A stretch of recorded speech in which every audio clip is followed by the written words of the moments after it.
Morning, Banu Prasad. Okay, so since it's 10 o'clock, we're gonna start the class, right? Okay, here we go.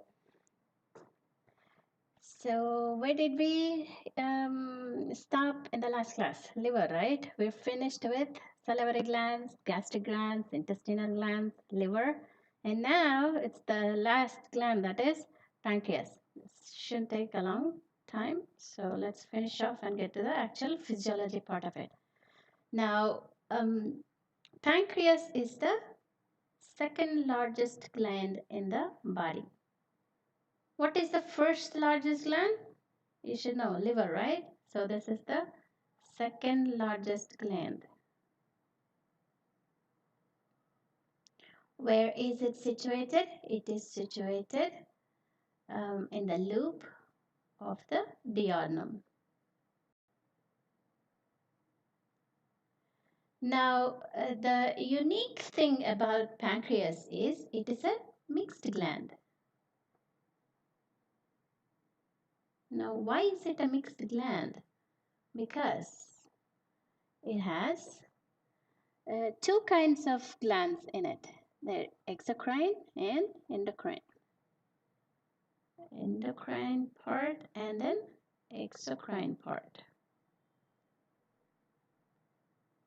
Now, endocrines are these cells that are present in the pancreas. They are not connected with any sort of ducts, so they are released directly into the bloodstream. Now, no ducts. Now, the exocrine part, somebody is trying to reach me. Hang on for a second, please. Okay, so the exocrine part is what we are concerned with, the GI tract. Okay, these are the acinar cells. We'll get into that in a little bit. But the thing that we need to understand about pancreas is this is the second largest gland. It lies in the loop of the duodenum and it is a mixed gland. That means it has both endocrine and the exocrine part of it. Now let's see if we can find a picture of it as to where it is located. And here we go. So it is located between the stomach. This part comes off from the stomach. Now this is the gallbladder that is coming off of the liver. And this is pancreas. The duct part that you see, here you can see the acinar cells, little dots. And the secretions of these come out through the duct, unite with the common bile duct and get dumped into the duodenum, right? Okay, so let's get back to the board. All right, so now we know where it's located and a little bit about it. So what does it contain? The pancreatic juice contains of the enzymes, right? What are the main enzymes that we see in pancreas? It has trypsinogen, chymotrypsinogen,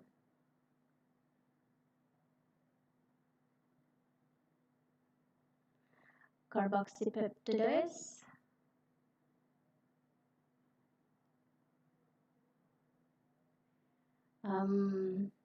the intestinal lipase, pancreatic lipase, and pancreatic amylase. These are the different kinds of enzymes present in the exocrine part of the pancreas. Okay. Now, the pH of it is around 8.4. Okay, it fluctuates a little bit, basically around there. And these juices, the pancreas produces these enzymes that act on the food. But these are produced in the inactive state. We have also seen this inactive state in stomach also, right? Why are they produced in inactive state? So that they don't start eating away the lining of the gland or the cells present in the gland. So they don't become active until they reach the duodenum, where they are converted into an active form and then they aid in the digestion of the food. So this is about the pancreas. Now we have finished all the glands. Okay, so let's get back to the actual part of the physiology. The other thing is it also has see, these act on the carbohydrates, this acts on fats, this no, sorry, this acts on carbohydrates, this acts on fats, this acts on proteins. There are also nucleases present in them which act on nucleotides, remember. So basically it has all kinds of enzymes that act on all parts of the food that we eat. Okay, so let's get back to the actual physiology of it.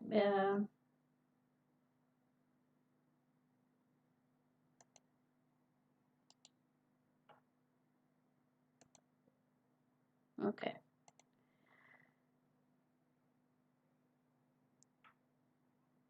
Oh shit.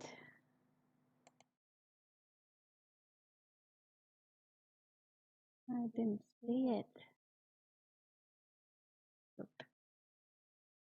Okay, people. Nobody told me that it was just the screen that you were looking at. So let's just repeat the whole thing again. My bad. To repeat it, because you just haven't seen the blackboard, you just heard my voice. Sorry about that. So pancreas is the second largest gland. It lies in the loop of the duodenum. It is a mixed gland because it has both the endocrine and the exocrine part of it. The exocrine part of the cells, these are called acinar cells. These are pyramid-shaped cells that are present in them, acinar cells. That is, that's how they are. We'll look at them at a better picture of it a little later. So the endocrine part, as you already know, don't have any ducts, so they just release their enzymes, release their hormones directly into the bloodstream, alpha, beta cells that secrete insulin and glucagon. But we're not concerned about the metabolism of sugar or now. We'll deal with it when we deal with the endocrine part of the physiology. Right now we are only concerned about the exocrine part of it, and as in our cells secrete the digestive juices.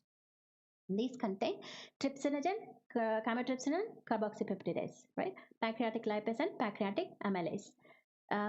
These are produced in the inactive state because if they are produced in the active state, they start corroding the or eating away or excoriating. That's the word they use in the textbook. That means they start eating away the epithelial lining of the, they start digesting the gland cells. So they are produced in the inactive state. They become active once they reach the duodenum. Okay. And you also know that the pancreatic duct and the common bile duct, in the last class we have seen, right? These two ducts unite to form the ampulla of Vater, and it is regulated by a sphincter, right? Okay. Now let's actually get back to the physiology, actual physiology of digestion. So you already know. Let me pull it up a little bit. Now let's look at the physiology of digestion. Now, since we have been studying about digestion for such a long time, you should be able to know the definition of digestion by now. What is the definition? It is the process of breaking down. I'm not going to write it down because we have written it down so many times. I'm just going to say it. It is the process of breaking down of complex food substances, which is carbohydrates, proteins, and fat. These are the main components.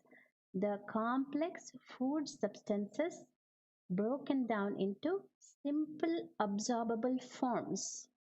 Okay, the complex food substances which are not absorbed will be, after digestion, they are absorbed into the bloodstream, and taken into the tissues with the help of enzymes, right? You already know this. So the breaking down of complex substances into simple substances.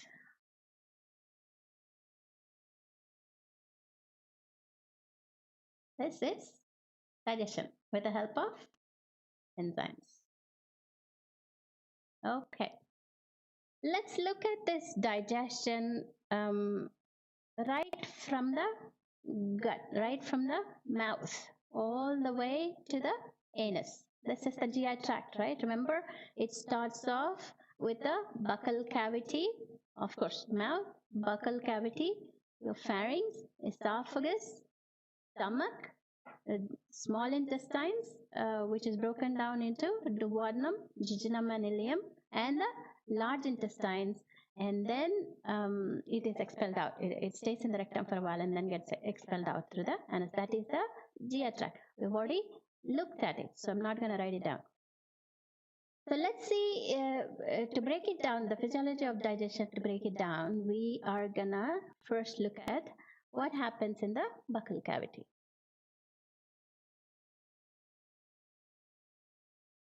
That is mouth, right? So the digestion, it's not just the enzymatic part of it.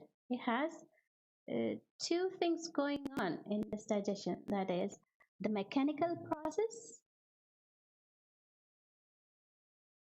and a chemical process.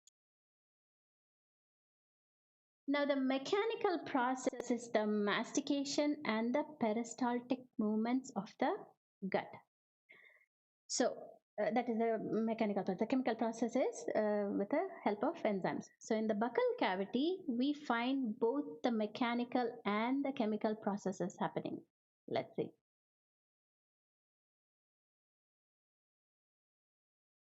The mechanical process is through mastication. Mastication means what? It is a chewing of the food.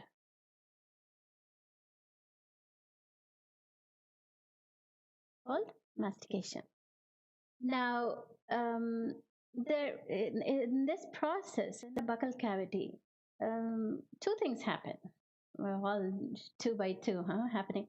Anyway, two things happen. One is mastication, chewing of the food, and then there's deglutition. Two new words: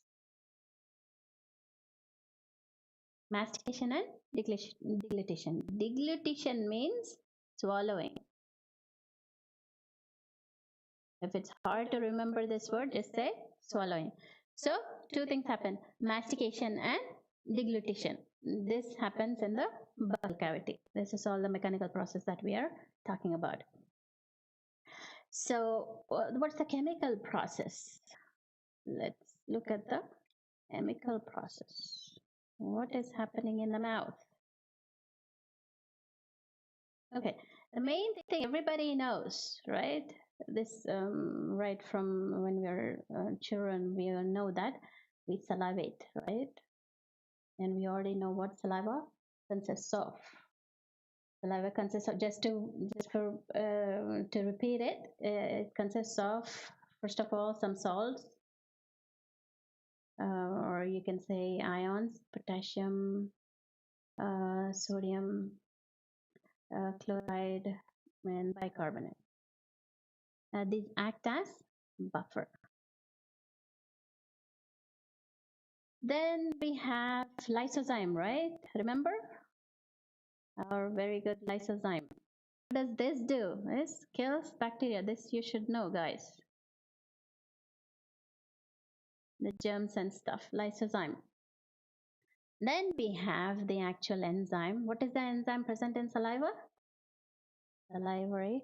Look, when I ask you a question, you can type it down, okay? On the chat line, I can see it. Salivary. Oh, as I go down, my handwriting gets worse. Salivary amylase. And then it produces a lot of mucus. So what basically happens in the mouth? There are salts, there are mucus. This mucus actually holds the food together into a bolus, so that when the deglutition occurs, when the swallowing occurs, it can go through as one ball right into your esophagus. That's what mucus does. What we are concerned about is the lysozyme that kills the bacteria and the salivary amylase. So what happens? The chemical breakdown. Until now, we have seen the mechanical breakdown. Now we see the chemical breakdown. So the starch, the main component that the salivary amylase acts on,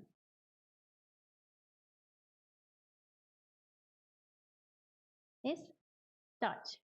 About 30% of starch is converted to maltose. It's a disaccharide.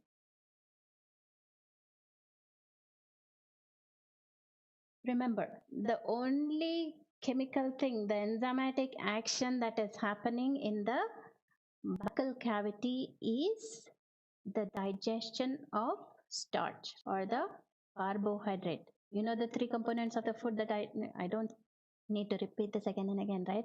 Carbohydrates, proteins, and fats.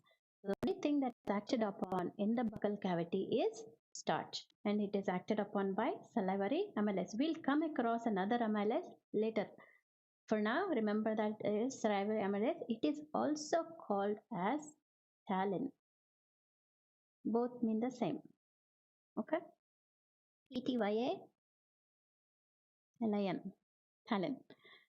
So this is what happens in the buccal cavity. There are salts that act as buffer. There's lysozyme that kills the bacteria. There's salivary amylase that acts on starch, converts it into a disaccharide, which is a maltose. 30% of it gets digested in the buccal cavity. So masticate, chew properly, okay, so that a little bit of the digestion already starts off. Then what happens? Through the mechanical process, there's another thing that we need to understand. I think we've dealt with it before in previous class. It's called peristalsis. Peristalsis movement. This also comes under the mechanical process. What is peristalsis? We already seen that in the gut, if we cut the gut wall, histology of the gut, we have seen the serosa. There is a muscularis externa. Remember? Of course, there is the lumen, but there's mucosa, submucosa. But this third layer here is the muscularis externa. It consists of longitudinal muscles and circular muscles. And in the stomach, we have oblique muscles. Okay, so basically we have only two strong muscle layer present in the gut wall, the GI tract. But in the stomach, we also have oblique muscles. That means the movement in the stomach, which is called churning. You can use all these words and make it look like you know a lot, right? Churning. Is it legible? In stomach, because of the strong muscular layer. So, coming to the peristaltic movement, once the food bolus, when you swallow, the deglutition, when you swallow, what happens? The bolus goes through your esophagus, a long tube, right? Remember? A long tube that gets into your stomach, a J shaped stomach, and it gets into the duodenum. But this part is the esophagus, and we see the peristaltic movement. That is how the food travels from the mouth, the buccal cavity, into the stomach. Okay, through because of the muscular layer, strong muscular layer present in the gut. If this is your esophagus and this is the bolus, what happens is the muscles here, the muscles here will relax.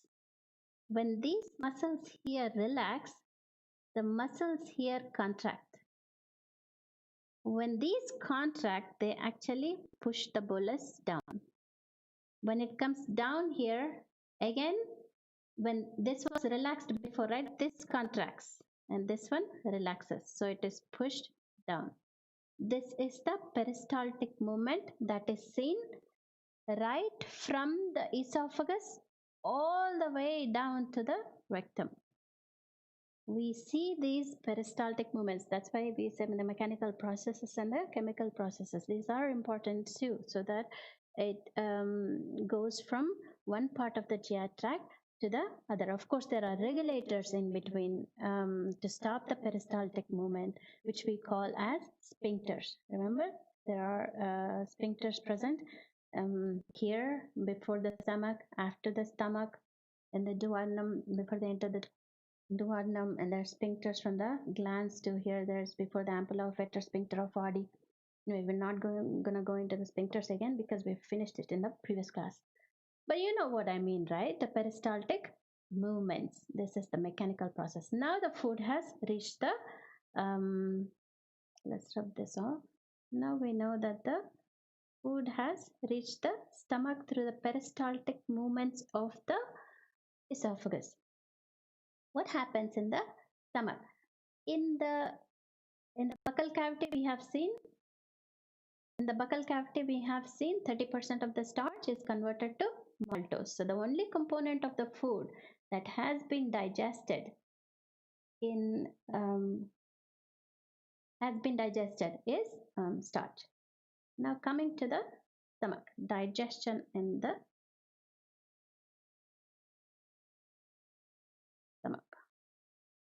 Now we know that there are three kinds of glands present in the stomach, right? Cardiac, pyloric, and fundic. In the stomach, what are produced? The gastric juices, right? The gastric juice consists of what? We know that the enzymes that are present are prorenin. Remember, there are two N's, okay? Prorenin, pepsinogen. These are the inactive enzymes. Now, it does produce mucus so that it lubricates, and it also stops the excoriation of the epithelial cells of the stomach. Why? Because we also have a lot of HCl. The pH is around 0.8 to around 1.6. So it is highly acidic, right?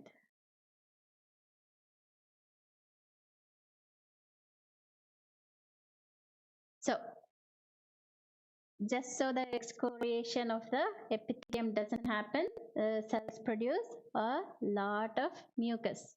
What we are interested in, this we have already seen in the glands. Separately we have dealt with it, right? So you already know all this. What we are interested in is the enzymes that are present in the gastric juice. So the physiology of the digestion that happens in the stomach is, let's see, what component these act on? First of all, these prorenin and pepsinogen are inactive. So first they need to be activated, right? So let's see who activates them. Prorenin is converted to renin. Don't forget to end, okay? Can't stress that enough because will come across another renin which has only one N later on. And pepsinogen to pepsin.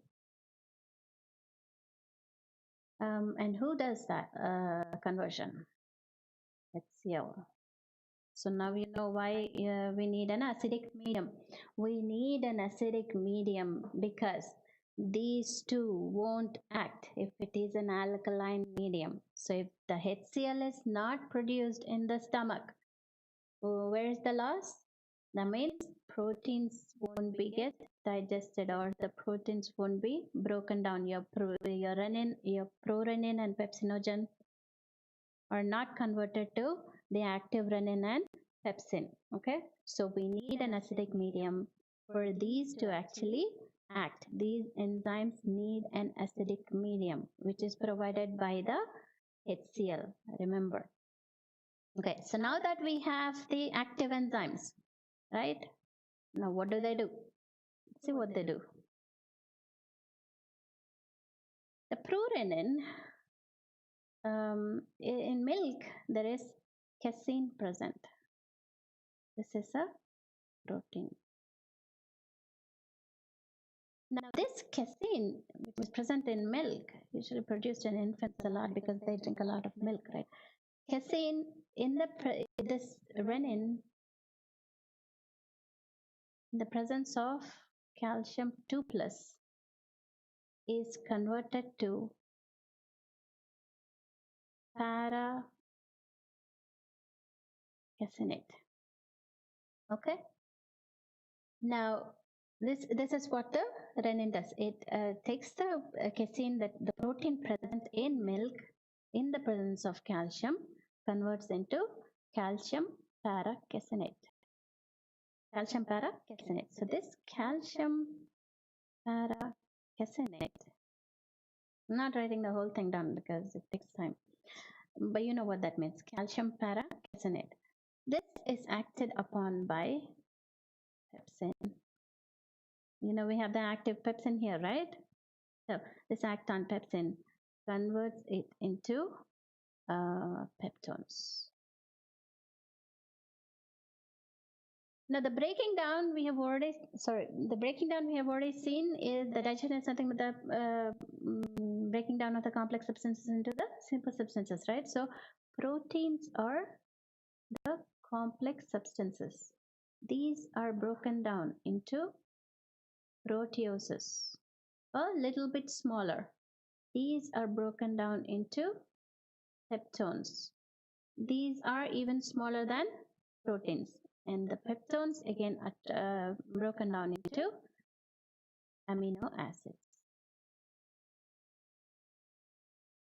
Well, this is the breakdown of the complex substances into simple substances where proteins are concerned. So the casein is converted to peptone, which is a bit smaller than proteins, but a bit larger than the amino acids. So that means the digestion is not complete yet as far as the proteins is concerned. So, and what is the pepsin also acts not just on the casein, but it also acts on proteins and converts them into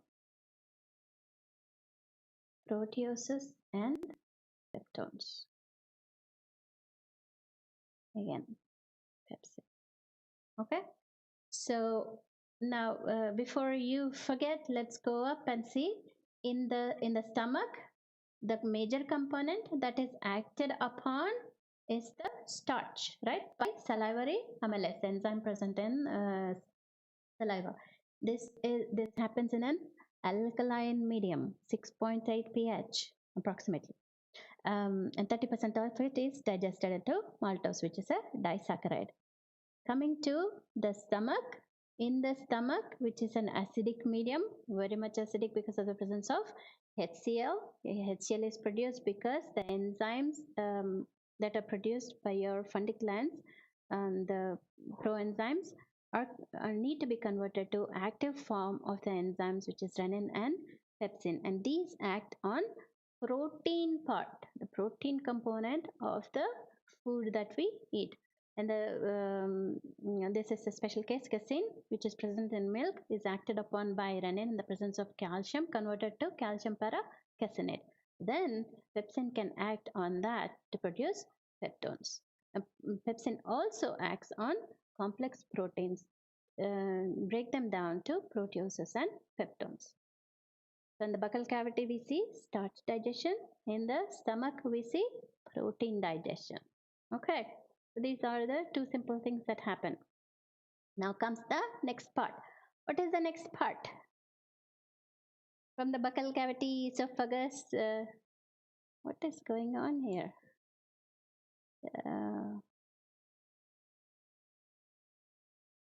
Okay, so buccal cavity, esophagus, stomach, then comes the small intestines.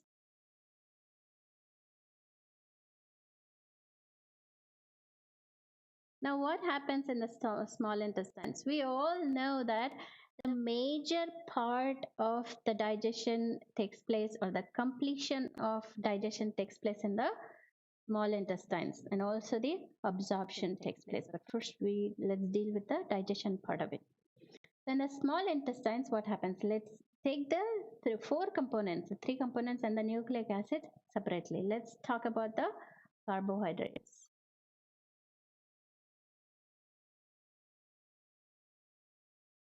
Now, we already know that 30% of starch is converted to maltose in the buccal cavity. Here, carbohydrates are acted upon by, you know how I said we will come across amylase again? Here we go. Pancreatic amylase. This is the amylase present, the same enzyme, but this is produced by pancreas, so it is called pancreatic amylase. We also seen that salivary glands also produce amylase. We call it salivary amylase. So the pancreatic amylase acts on the carbohydrates and converts them into disaccharides. Now, what are the disaccharides? They are maltose, we already come across this, sucrose, and lactose. Now, we have seen the protein breakdown, but as far as the carbohydrate breakdown is concerned, carbs broken down into disaccharides, broken down to monosaccharides. And these can be absorbed. This seems pretty simple, right? Carbohydrate breakdown. So, carbohydrates, the complex substances acted upon by pancreatic amylase gets converted into disaccharides. What are the disaccharides? Maltose, sucrose, and lactose. Now, the maltose is converted to two molecules of glucose. Glucose plus glucose. The sucrose is broken down to glucose and fructose. And lactose converted to glucose and galactose. So now we know the end product of the complex carbohydrate digestion is the monosaccharides that are glucose, galactose, and fructose. These can be readily absorbed through the villi and into the bloodstream. We'll look at the absorption later. Okay, so what else do we have? The enzymes, right? Forgot about the enzyme here. That is maltase, sucrase, and lactase. With this, the digestion of carbohydrates is completed. Where do we see a part of the digestion happening? In the buccal cavity, where a little part of carbohydrates are converted to the disaccharide maltose. But in small intestines, from the pancreatic juice, we get the pancreatic amylase, which converts the carbohydrates into disaccharides. What are the disaccharides? We see maltose, sucrose, and lactose. Maltose is converted to two molecules of glucose with the help of maltase, and the sucrose is acted upon by sucrase and is broken down to glucose and fructose. And lactose is converted to glucose and galactose by lactase. And here sucrase is also called as invertase. That's another name for sucrase is invertase. And they try to ask you objective type and say invertase. So don't get confused. So with this, we finish the digestion of carbohydrates. Okay, I hope you understood. Carbohydrates broken down to disaccharides, disaccharides broken down to monosaccharides, which are glucose, galactose, and fructose. Now coming to protein part of it, let's see proteins. Let's take a different color. We already know a part of the protein digestion happens in the stomach, right? Remember, if we go back, we have seen it's converted to proteases and peptones, right? Okay, but in proteins, in intestines, we get the secretions from pancreas, right? Then the pancreas have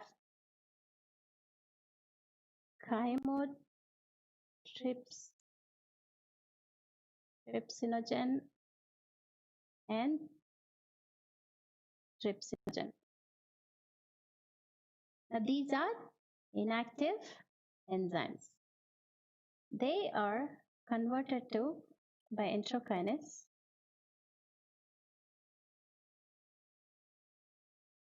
to chymotrypsin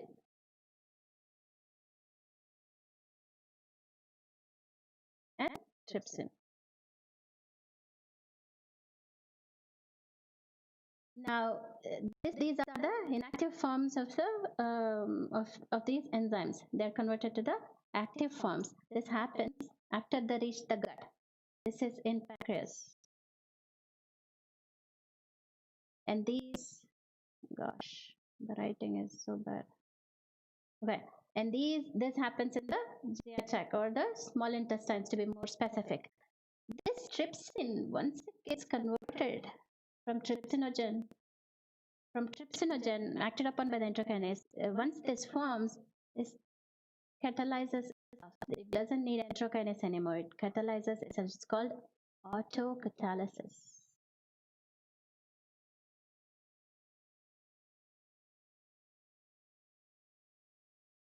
Okay, there's another one that also does it, pepsin.